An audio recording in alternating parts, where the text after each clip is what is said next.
Hello. Come right on in. You're at Father Fish. Nice to have you with us. Tim is going on about bringing in wild stuff to the tank. Many of you know my attitude about this. I tend to be rather laissez-faire about it, uh, mainly because I rarely, if ever, have had a problem bringing anything wild into my tanks from out of doors. The tanks in my fish room are a perfect example. I've got 11 tanks here. I filled every one of them with creek water straight out of the creek. And there is nothing in any of them that's the least bit problematic.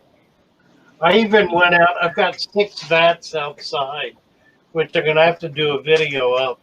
I had Chase dig out buckets full of sand from the creek and dump it into the vats.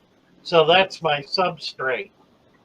I have never had anything like a problem bringing wild stuff in. Now, there are a couple of factors that are important. Number one, I don't do it if I see any kind of disease or problem in the water. In other words, if I see that the body of water that I'm looking at has got problems, I don't deal with it. I don't take anything out of it. And by problems, I mean, for example, the plants are full of white fuzzy stuff. There's an odor coming from it. Fish swimming around have fungus on them. I mean, obvious things that demonstrate there's a problem with that body of water.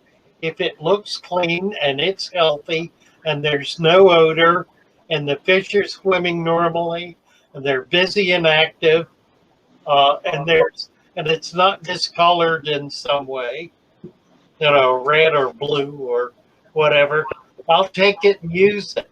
Now I may put, if I'm using a net and scooping out little tiny microscopic stuff, I might put that in a tank and observe it for a few days, just primarily to make sure I don't get dragonfly larvae, because those little buggers will eat everything in the tank. They're terrible.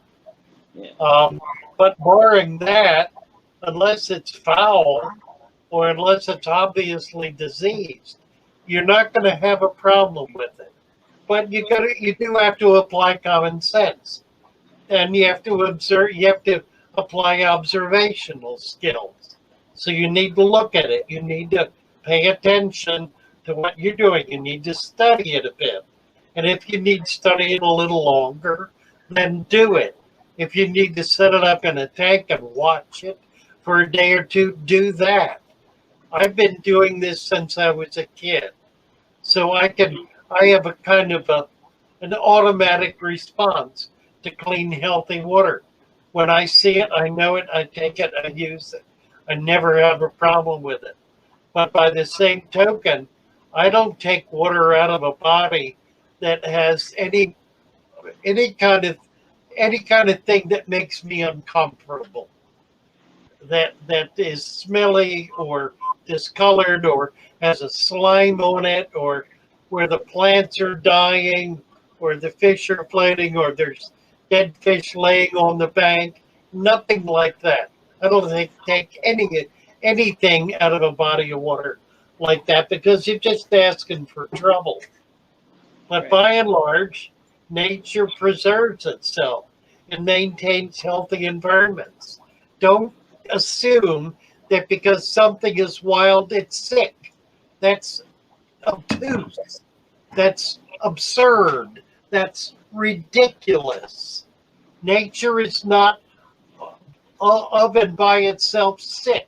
Nature is not naturally polluted.